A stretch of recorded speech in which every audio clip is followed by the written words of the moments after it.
Allora, sono Federico Simoni, sono di Adria, ho 36 anni e sono sposato e da qualche anno ormai che sono nella politica, sono un consulente aziendale, sono prestato alla politica, però ho un ruolo molto importante, sono assessore presso appunto il comune di Adria, sono candidato con il Popolo della Libertà alla lista per la Camera, sono al 14° posto.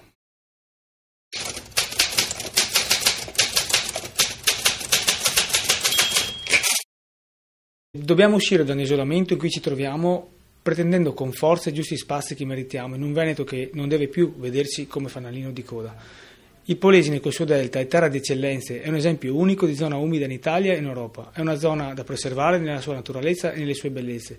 Le peculiarità, basti pensare alla pesca, all'agricoltura, alle nostre bellezze da far conoscere come il turismo.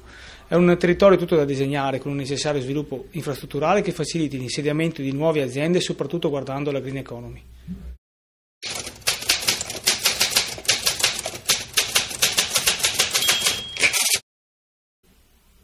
Punto primo, è un forte intervento sullo Stato per ridurre la spesa pubblica che ormai è insostenibile, è illogica ed è fatta di troppi privilegi. Occorre pensare alle famiglie togliendo subito l'IMU sulla prima casa, occorre incentivare le aziende detassandole e quando assumono giovani, donne e disoccupati, in modo che aumentino i soldi in tasca alla gente e la gente così possa spendere e rimette in moto l'economia. Occorre creare una nuova classe politica e dirigenziale che sia onesta e che meriti i posti che occupa con formazione, competenza, preparazione e appunto merito. E soprattutto dobbiamo noi italiani ritrovare la fiducia in noi stessi, nelle nostre capacità e ricordarci chi siamo e che ci siamo sempre risollevati dopo ogni crisi.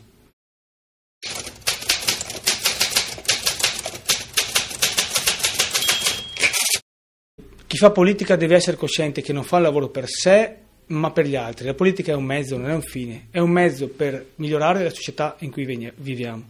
Più che partire da una promessa io partirei da una certezza, quello che ho fatto. Sono certo che la stessa tenacia che ho nel mio lavoro e nel fare l'assessore ad Adria sarà la stessa che metterò per il Polesine.